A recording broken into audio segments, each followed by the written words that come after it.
I now invite one of our graduate award recipients, Jack Ridgway, to come forward and give the valedictory, the address of leave-taking.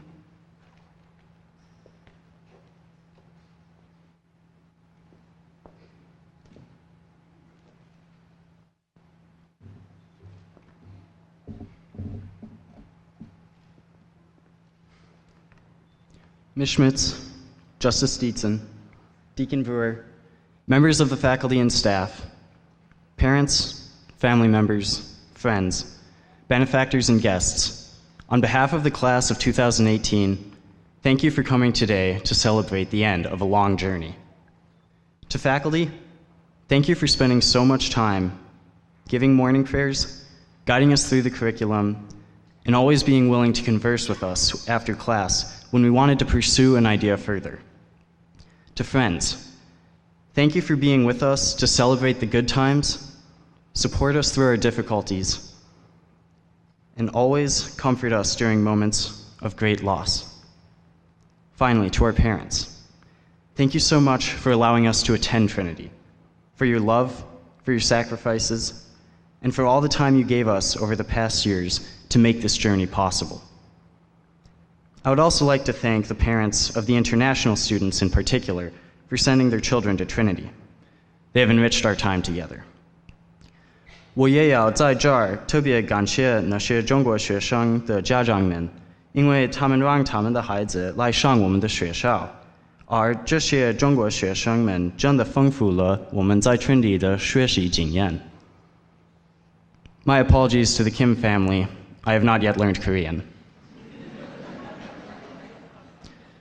With all of your support, comfort, love, and sacrifices during our time at Trinity, we have been able to discover ourselves, build friendships, and grow in our understanding of the world. Together, we have progressed from observing the moon to contemplating the universe, from performing in recorder concerts to acting in Pygmalion and Twelfth Night, from singing the quadratic formula song to solving differential equations.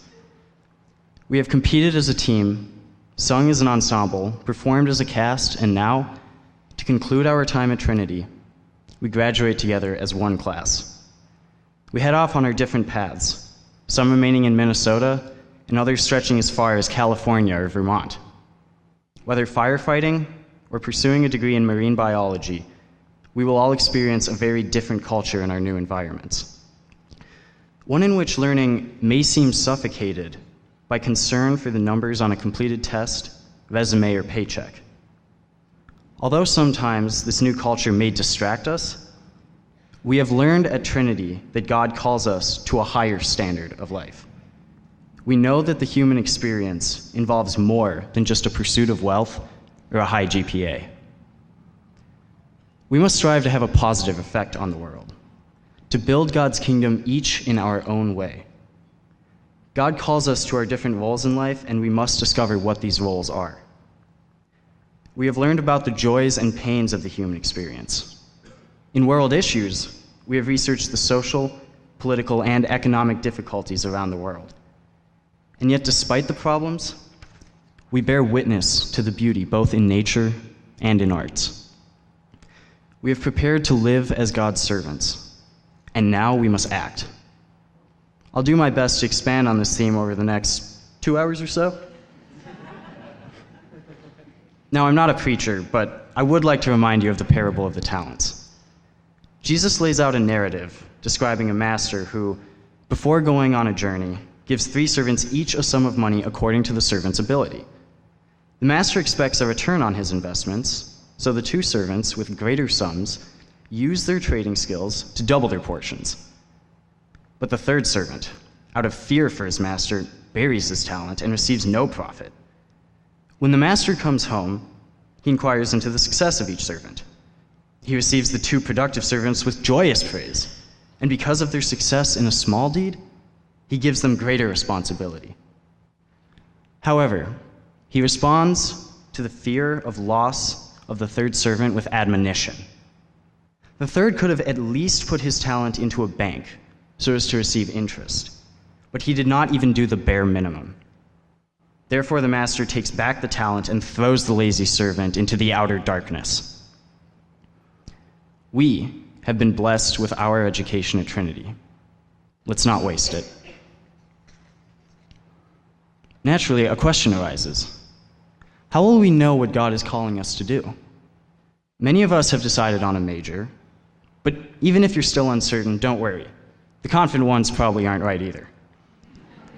According to a study done by the Federal Reserve Bank of New York, only about 27% of college graduates were in a job related to their major.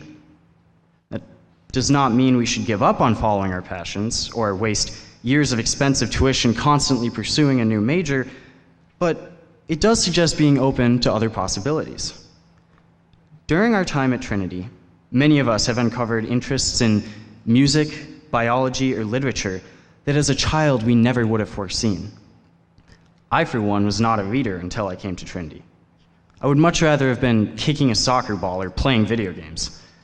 But I approached our texts with an open mind and discovered the beauty in literature. Just imagine if I had never learned to love reading. I would never have enjoyed Sidney Carton's love-driven sacrifice for Lucy Manette, Plato's allegory of the cave, or Ivan Fyodorovich's struggle to accept God. If we desire to learn, if we desire to find our passions and interests in life, we must be willing to take risks. Allow me to reacquaint you with Teddy Roosevelt, because I believe he demonstrates this necessity for risk-taking. At the beginning of Roosevelt's career, although his thoughts were impactful, his delivery was quite poor. He had asthma, and his voice often cracked, even once confiding, "My voice is not as powerful as it ought to be." But he felt a calling in politics to benefit not only his country, but also the world. Despite receiving criticism for his voice, he continued to work through his struggle. Because of his determination, he improved and became the excellent politician he knew he could become. Listen to this excerpt from one of Roosevelt's speeches known as "The Man in the Arena," which demonstrates that the proper thing to fear is not failure, but passivity. Roosevelt says, "It is not the critic who counts, not the man who points out where the strong man stumbles, or where the doer of deeds could have done them better. The credit belongs to the man who is actually in the arena, whose face is marred by dust and sweat and blood, who strives valiantly, who errs, who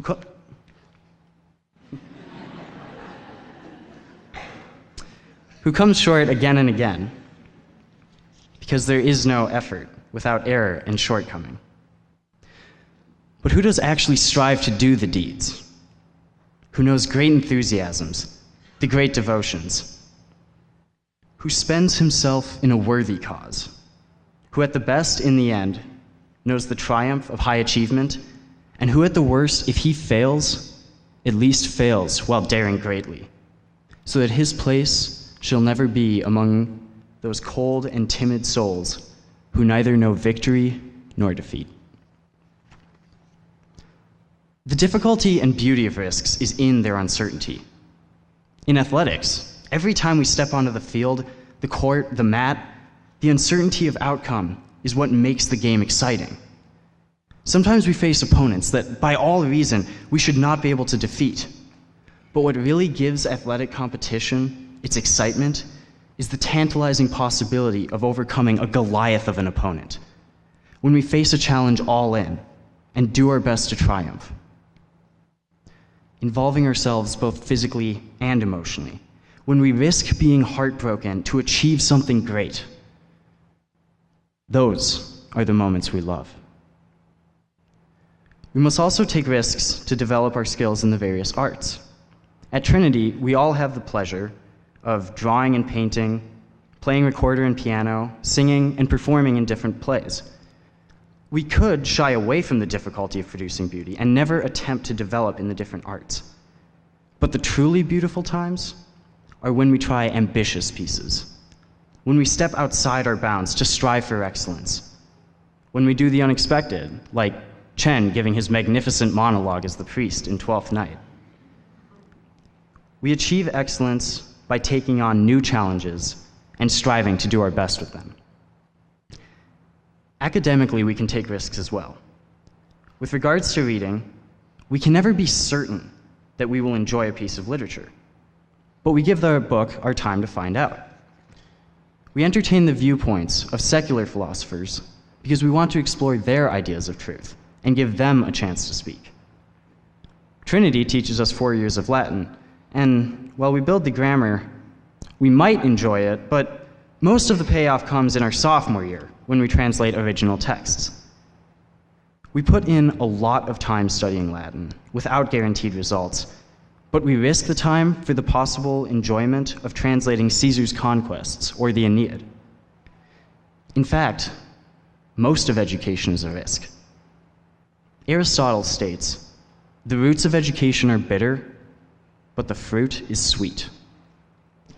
We have to risk our time in various subjects hoping they produce intellectual fruit at the end. But sometimes they do not. Sometimes at the end of the path, we are dissatisfied with the result. Whether we failed or the object of our pursuit appeared better from a distance than we found it to be. If we walked into every situation knowing the outcome, it would be meaningless.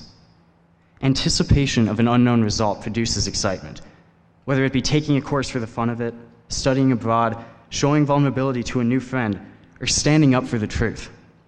When we take risks, we expand our limits, and this expanding allows us to learn and to grow. We all love the idea of reaching success, but sometimes we fail. However, if failure were not a possibility, there would be no worry, no tension, no excitement. We must allow for the possibility of failure if we are ever to achieve excellence. Remember, there is no effort without error and shortcoming. And if we fail, at least we fail while daring greatly. Our time at Trinity is a narrative. We come from different backgrounds, homeschool, public school, and other private schools, and some join our story in a subsequent chapter. Even with our different beginnings, we all end up here together. Our Trinity stories consist of class parties, field days, spring formal, and many other good times. Yet every good story has its conflict. The times when we failed our team, when we failed a friend, or when we failed ourselves. In these failures, we have opportunities to grow. We learn about our values, how we see ourselves. We learn who loves us. And through these developments, we become stronger. As stronger individuals, we enter back into the world, ready to fail again and always hoping to succeed. We develop, grow, and learn as we do battle in the arena. Sometimes the pain of failure can scare us away from even trying. Investing our emotions in our actions is risky. So do we play it safe? Do we stay out of the arena to keep the dust, sweat, and blood off of our faces? What will we learn then? How will we develop? Wouldn't we be blind to the places God may be leading us and thus miss God's calling for us? Think of the difference between living and partly living as like the difference between participating in class for the joy of it and taking a course just for the grade. Many of us, if not all, have experienced what school can be both at its best and at its worst, and know the difference between being free agents of our own learning and being slaves to academic success.